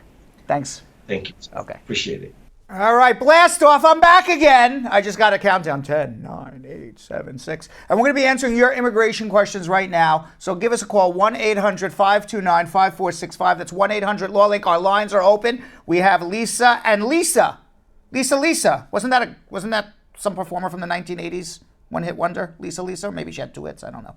1-800-529-5. I'm told yes. 1-800. I have no idea what she sang, but I remember there was a Lisa. 1-800-529-5465. Lisa in the Bronx. How are you?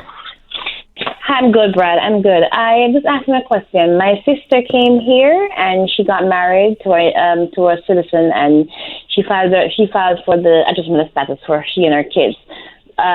She has a problem with her son is over 21. He just turned 21 actually, and he's kind of working with somebody where he's doing a skill area. But can the person he's working with file for him on their company? The answer is yes, especially if the mom's going to get her green card. He would end up having to do a provisional waiver to go home and come back. So he would do the provisional waiver through the mother. But the job sponsorship and the green card through the job sponsorship, as long as the mom's going to get a green card, he can do a provisional waiver, go home and come back. It'll be about 18 months. That would be a really smart way to do it. Oh, the provisional waiver is better then? Well, no. This is what's going to happen, okay? It's multiple cases going on at once to get this kid a green card, okay? Yes. Number one, yes. You're going to do a job sponsorship. The employer is going to run ads in the newspaper, prove he's not taking a job away from an American worker, hopefully, and get labor application certified, the perm application certified, going to file an I-140 visa petition, establish that the employer has the ability to pay the wage. Now he's eligible for his green card. We're about 18 months into the case. He's eligible for his green card. But because he overstayed his time, he can't get his green card here. It's not like he married an American citizen. He has to go home. Now, if he goes home, like some of the other callers you've heard earlier in the show, he has a 10-year bar. But he can do a provisional waiver because by the time he gets his case approved, presumably his mother will have a green card. And you can do a provisional waiver through the mother. So he's going to get sponsored at a job, then stop in his tracks on the job sponsorship, do a provisional waiver through the mother, separate case, get that approved, and then go home on the job sponsorship to get a green card and come back. He'll be home about 2 weeks. It's a good way to do it. And he'll be home about 2 weeks? Yeah, 2-3 weeks. That's what people go home for.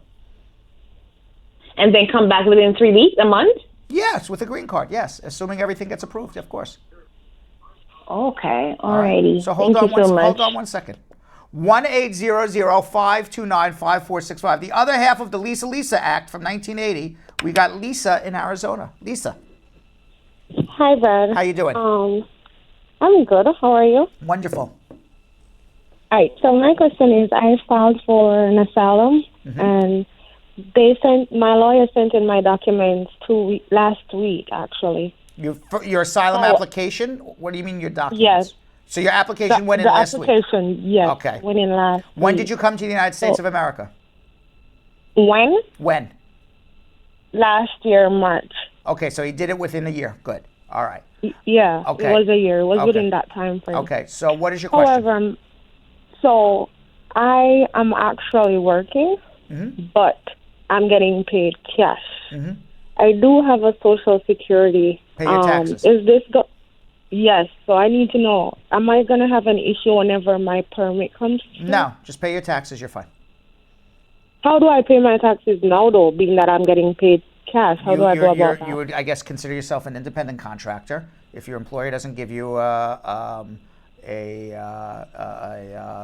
is it called? The form for the independent contractor, whatever I lost track of what the form is. The 1099. Thank you very much. I just went. You ever have like a brain freeze? Yeah. If the employer doesn't give you the 1099, you still have to be you're still an independent contractor. You didn't have your taxes withheld out of your salary, and you go to a competent tax attorney out in Scottsdale, Arizona. You say, I'm an independent contractor. I get paid in cash. This is what I've earned, and you declare what you earned, and you do your tax returns. And a competent tax preparer will take whatever deductions restrictions, you're allowed, and you'll pay your taxes.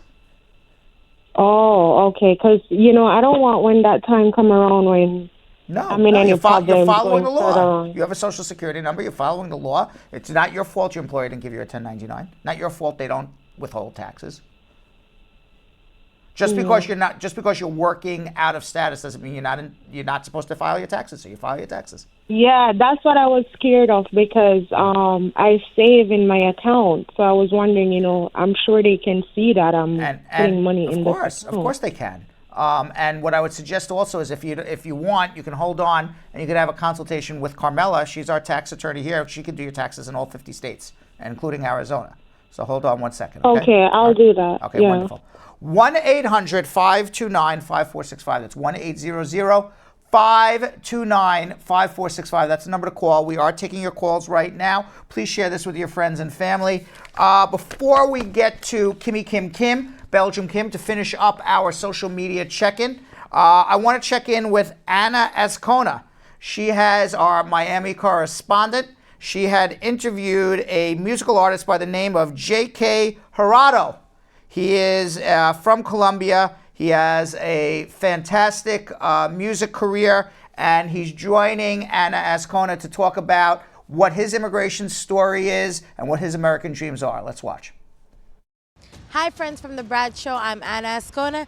Today I have with me a talented Colombian artist, J.K. Jurado. Thank you for joining us today. Thank you for inviting me. I'm super happy to be here with you guys. Can you tell us a little bit about the style of music that you make? Yes, doing a mix between Colombian music and urban music. For example, reggaeton, a little bit of trap too.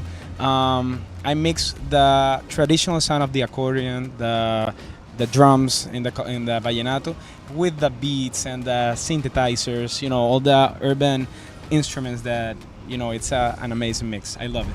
What do you enjoy most about the whole music industry? What I enjoy the most is writing for people, writing for moments, writing for situations. Seeing a smile when I'm on stage, that I cannot describe the feeling. It makes me so happy. Maybe you can hear a song and say, "Oh my God, that happened to me." Identify yourself. Exactly. With it, yeah. So for me, that's the most creative and amazing part. What would you say would be the hardest part of being a musician? I think the harder part will be leaving my country in a journey that you never know what's going to happen. I think going to different places, not having something, like a home or somewhere that you can call, this is my place, because you're traveling a lot. So kind of like a hippie. At the beginning, yeah. Right now, I can say I'm established. No, not a hippie, a gypsy. Sorry, oh, a gypsy. Yeah. Okay, so you mentioned having to leave your country to pursue your dreams. At what age did you leave Colombia? So I was 22 years old, and I left to Canada first. Okay. I started touring between Canada and the United States. Then I lived in Canada for 2 years. Then I moved to LA for almost 2 years, and then here to Miami. So did you leave Colombia with a visa as a musician, or what was your process like? Yeah, I had a work visa to go to Canada. I didn't have a work visa when I came here to the United States. I came as a tourist, but then I started the process and I got my work visa. What would you say are some of the things you've been able to benefit from living in the States versus living in Colombia? I think I feel safe here. That's one of the things. I feel super safe. Obviously, economic-wise, it's something different. You can get things more easily than in Colombia, and you have here doors opening. More often than land of opportunities, like they say. Exactly. I mean, I think every person has their own personal journey, right? Because if you go to Colombia, believe me, you're gonna find a lot of happy people, and they won't leave the country. Like they say, I'm super happy here, but for me, that's not the case. So for me, it was super. It was easier here, and it was that was meant to happen. Concentren en el video, que ha sido un trabajo audiovisual maravilloso lo que ¿Me sea. vas a cantar Soy para ti? Voy a cantarles, Adelante, claro que sí. JK. What's your definition of the American dream? Yeah, I would say a country where you can do whatever you want. You know, respecting obviously the all the norms and stuff, but you can basically become whoever you want, and you can reach everything you want. That's my definition. And do you feel like you're living the American dream right now? I think I'm living the American dream. I think I'm living my own dream in the American dream. Well, JK, thank you so much for giving us a little bit of your time today. Can you please give a shout out to the Brad Show? Hi, I'm JK Jurado. Thank you for inviting me. Shout out to the Broad Show in New York, to the people in New York. I'm gonna be there real soon. Thank you. I hope you enjoyed the interview, and thank you, Ana, for being such an amazing person. All right, JK Jurado, a shout out to the Bra Show. It's the Brad Show Live. Telephone number to call, 1-800-529-5465. Verona in Virginia Beach. What's up? Hi, I filed a WAVA case in 2012, and I've been waiting since 2012 to get an answer back from immigration. And every time I talk to my lawyer, she's saying it's not. I just have to wait till the processing time. A VAWA case, you said? Mm-hmm. Was it abuse from a spouse or abuse from a citizen? A spouse. He was a citizen. He was a citizen. 2012, 2018. It's not waiting. There's something wrong if it's 6 years. All right. What I would suggest you do at this point is you need another set of eyes to take a look at what's going on. But I can tell you for a fact, 6 years is way too long. All right. So hold on one second. All right. Let's go to Keita in Queens. Keita. Oh, hi. Good How afternoon. you doing? Hi. I have a quick question to you guys. Oh, my God.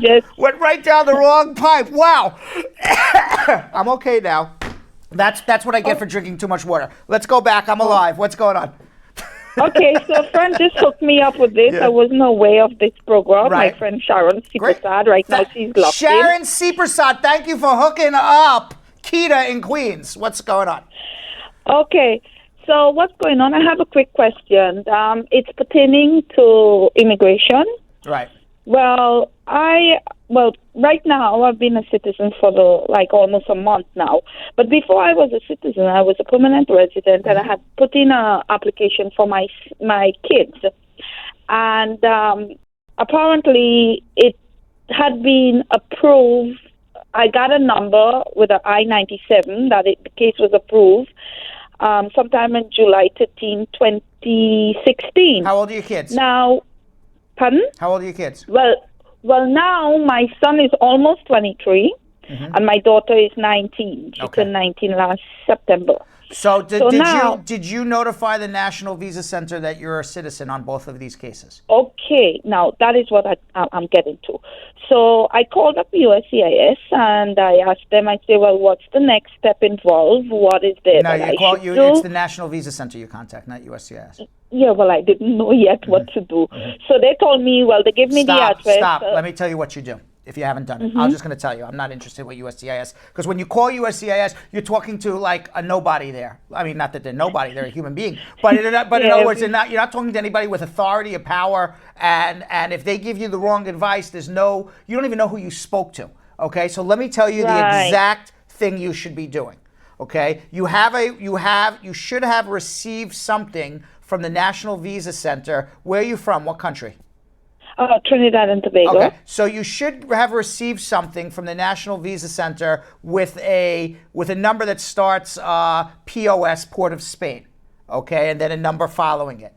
You write the National Visa Center with each of those letters that you got with that, Port of Spain number on it, with a copy of your naturalization certificate, and let them know you're a citizen. I never got anything with no POS. Okay, so then you need to come see me with whatever approval letter you have, and then we need to contact the National Visa Center for you. Okay, and where you at, Brad? I am in downtown Manhattan.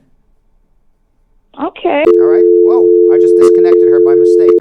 But if you can contact her back, Fiona, and we will speak with her. Let's find and get that consultation. Let's find Kimberly Kim with social media check-in to finish up our show.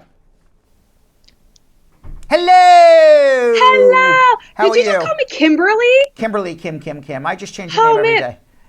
Kimberly is only when I'm in deep trouble, Brad. No. Like, I'm in deep trouble. When 'cause I hear my full government. I'm actually very annoyed that I hung up on her because there was a pen here on my board, and when I went to press the button to put her on hold, I hit the pen. The pen hit the computer. It was a complete disaster. So what I'm going to do with this pen, You're gonna I just threw it away.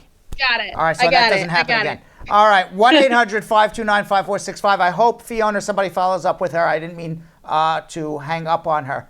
Okay, so what's going on? She's in the comments too, so we I'm sorry? got her. She's in the comments too. She's Very in the good. comments too, so we Okay, got her. Okay. Mishka would like to know, my friend is planning to get married to her boyfriend, but she's not really interested in meeting his family. There seems to be some in-law issues there. Is that going to pose a problem when she goes to get her green card? No, but sometimes they ask about family, but if she doesn't want to meet, she doesn't want to meet. That doesn't mean it's not a real marriage. I feel like even ICE understands not wanting to meet your in-laws, right? Yeah, like, obviously they just. I would say, okay, Yeah. if she doesn't, is Mishka a man or a woman? I think she's a woman. Okay, I would say my guess is that if she doesn't want to meet the in-laws don't approve of Mishka. So Mishka was probably saying, well, I don't want to meet them then. Why would I meet them? That would be my guess, right? That seems like that seems fair. Yes. That seems like a fair guess. Right. So when she would go, so assuming that's the case, when she goes to immigration, they say, my in-laws didn't approve of me, so I didn't want to go meet them. End of story. I also watched The Big Sick over the weekend, so that's very much in my brain right now. Like Yes. in-laws disapproving. Right. Good movie. We talked about it this week. Is that why you watched it? No, I had actually kind of started it and I finished it. Because we were talking about it because the star, I forgot his name, was a presenter on the Academy Awards, and he gave a nice soliloquy with the woman from Africa. I don't remember. Rapita Kumail Yanga. Nanjiani. Yes, Rapita Kumail Yanga. Nanjiani. Right.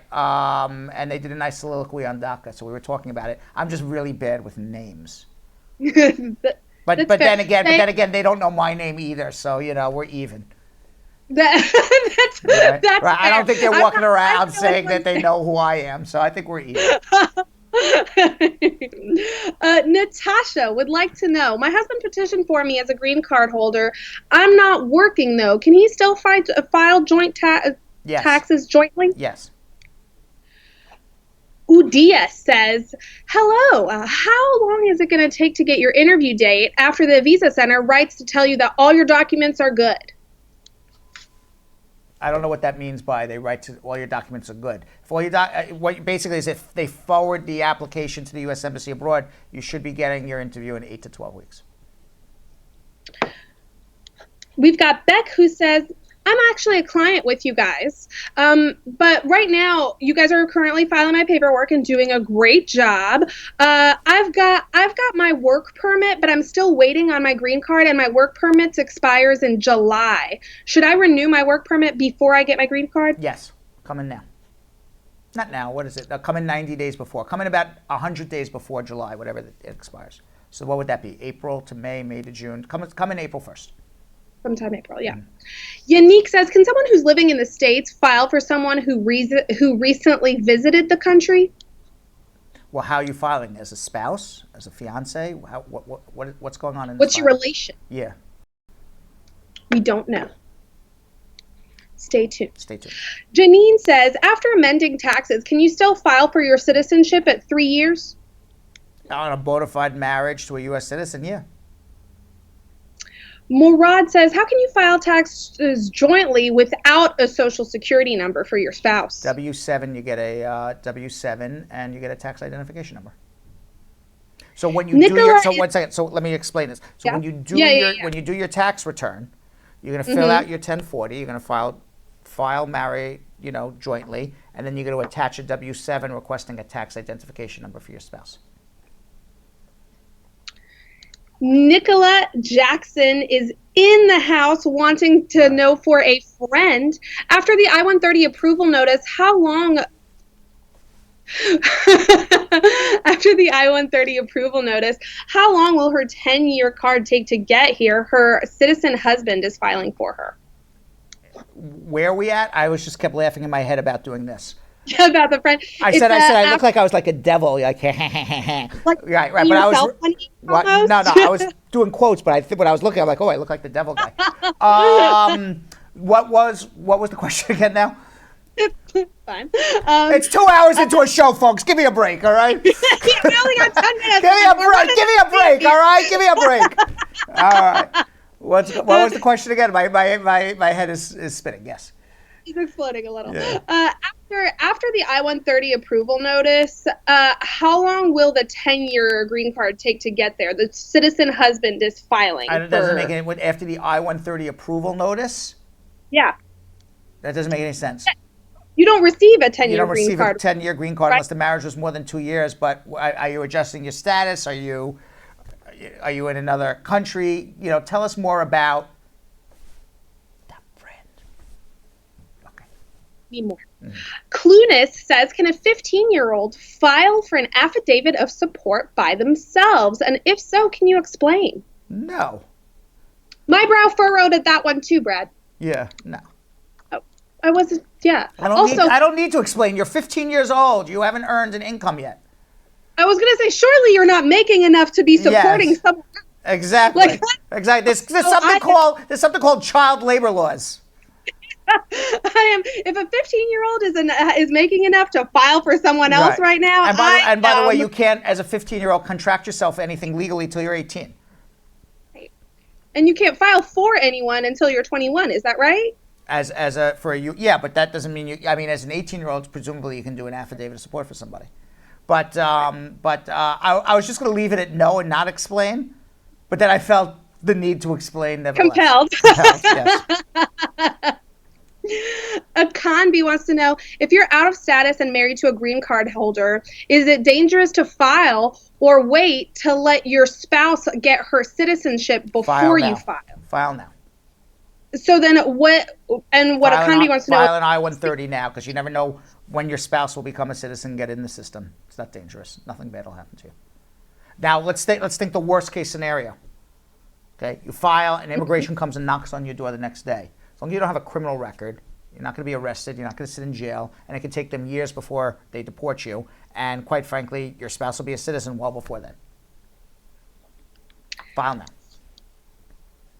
Rena says, if you have a green card for about 2 years, could you marry a person who doesn't have a green card? Sure, Rena. As long as you didn't get a green card through marriage. If you got a green card through marriage, then you can't. But assuming you got a green card any other way, then yes. You can't get a green card through marriage, have a green card for 2 years, divorce that man, and then go marry somebody else. Monica would like to know, if you're a green card holder and not working, are you still required to file taxes? No.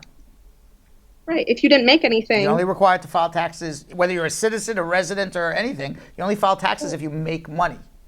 You can't file a phantom tax return. I didn't work for a year, but I'm going to declare $20,000. I mean, and pay taxes on it. That would be pretty silly. Silly.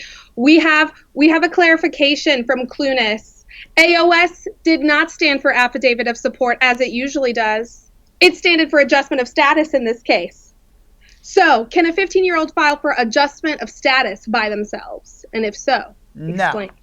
A 15-year-old may be eligible for a SIDGE if they get somebody to file a guardianship for them and show it's not in the child's best interest to be reunited with another family member, and then file an adjustment on their own. There's certain ways to do it, but you just can't be, I'm 15 and I'm filing an adjustment. Explanation. Done. Explanation, check. Lorna. Yes. Lorna says, I love what he says, and please explain, That's... Just in case you were going to give me a one-word answer, Brad, don't you dare. Lorna says, a friend of mine got married. She filed for divorce about 4 months after she got married because she was having problems with her husband. Unfortunately, he died before they completed their divorce. What should she do now in terms of immigration? Well, if she's here and filed an adjustment, he died. Wait, what happened on the divorce? So before they completed the divorce, he died. But he had filed an adjustment for her? It doesn't say whether or not he's filed. They said that they got married and then 4 months later they got divorced. I did ask that follow-up and did not. Well, he died. The day of his death terminated the marriage. The divorce is null and void at that point. But in terms of immigration, if he has filed for her, is there anyone that can take that over? Maybe. You need an appointment. Spencer, I should start singing everything. Spencer. That would be. Can you imagine if we do everything like we'll Friday is like Broadway musical day and everything is singing? Yeah, like a lot of music. I am in there. Right. You would do your jazz hands? Let me see jazz hands. Absolutely. Yes. I would say everything like Ethel Merman.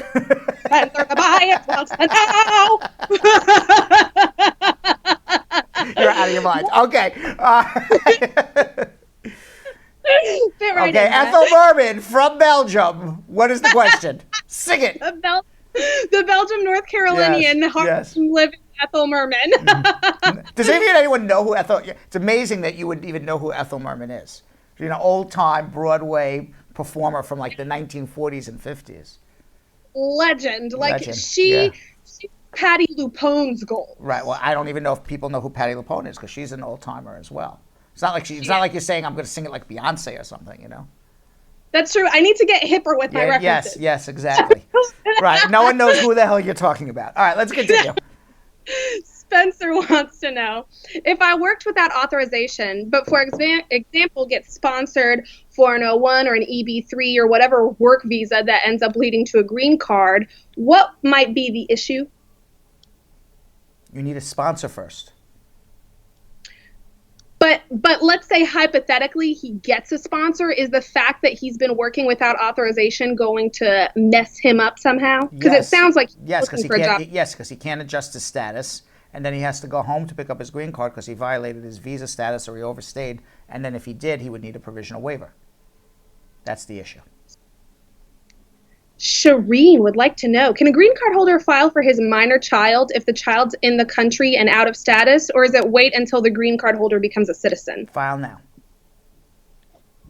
Vanessa says, if the person's not working who's filing for you, but you're working because you have a work permit, is that going to be a problem when we go in for our interview? Yeah, you need a second affidavit of support. Jen says, I'm waiting on my interview date for citizenship. How long is that going to take? 9 months. Let's take 3 more, and then we got to get out of here for the day. Take your 3 favorite ones, and then tell us funny moment of the day in comments. 4. Okay. I already have the funny moment, but I got my question. 3 questions. Erman says, for how long can a green card holder be a U.S. citizen? When can they apply for citizenship? Generally, the law is 5 years after you get your green card. But you can file 90 days before the 5-year anniversary. There's other special rules if you're married to a citizen, you're in the military, but the general rule is 90 days before the 5th year anniversary of you residing in the United States with a green card. Nikki says, if a son or daughter in Jamaica is being filed for and the petitioner dies, who's the dad of the people he's filing for, but the case was already approved by NVC, what can we do next? Have a close family member step in, show humanitarian reasons why the family needs to come in here. You get what's called a humanitarian waiver, and then that family member steps into the shoes of the deceased petitioner, who's the father, and everyone comes up and everyone's happy. It's called family reunification. That's beautiful. I like it when we reunite families. Yes, it's my favorite part of this job, actually. And finally, Nicola is re-asking her question. She had left out the crucial word of stepson. A U.S. citizen is petitioning for his stepson. They received the I-130 approval notice. How long before the child gets to the States? He is currently 10 years old. Probably another 6 months. And the funny moment of the day is... And the funny moment of the day goes to some new listeners and some old. Viewers. That's new viewers. New viewers yes. and old. Which is, what happened? Skippo Nouveau has been in the comments for a couple of days now, good. and he's enjoying the camaraderie and the banter. Very much so. Yes. So today, Skippo said, Lisa, I just checked your Lisa Bling profile Rose? now. Lisa Bling Rose. That's exactly who he was talking to. I Brad. know He my said, people. I know the Brad Squad. Yes, you do. Right. So he said, I just checked your profile out. Why are you so beautiful? All right. What did I say at the beginning of the show, by the way? Kimberly, Kim. What did I say? I said, tell your friends to tell a friend, even if you don't have immigration, join the conversation. There's going to be a marriage by the end of the year. Could it be Skippo and Lisa Bling Rose? Maybe it'll be someone else, but I guarantee you, as they say in my religion, we're going to be making a shidduch. Listen, I told them that we need to be invited to that wedding. You know what that is? Like, it's happened. This is the shidduch. The shidduch. We make the introduction, and then the introduction turns into love and marriage. It's called we making the shidduch. We making the shidduch. Yes. All right, we'll see you tomorrow. Thanks for watching. So, Sam, as part of the production, we have to say this disclaimer at the end of the show. Do you mind reading it for me? Okay, but you know, Brad, I have to do everything around here. It's bad enough I've got to remember everything that happened on the episode from the previous day. Forget it. I'll do it. The proceeding was information only and not specific legal advice. Consult an attorney about your individual situation. Prior successful results do not guarantee a similar outcome in the future. To make an appointment with the Spar and Bernstein law firm located at 225 Broadway in New York City, call 1-800-529-5465. That's 1-800-529-5465. Easy to remember, 1-800-LAW-LINK. That's 1-800-LAWLINK. Once again, make a call to 1-800-529-5465. And of course, link up with the law offices of Spar and Bernstein, located at 225 Broadway on the 5th floor. If I were you out there, make the call, make the link, make the connection, make it Spar and Bernstein. 1-800-LAWLINK. That's 1-800-529-5465. And now, conveniently located in Hartford, Connecticut on 1 Congress Street. Visit us in Connecticut or in New York at 225 Broadway. That's 1-800-529-5465. 1-800-LAW-LINK. 1-800-529-5465.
What are you doing?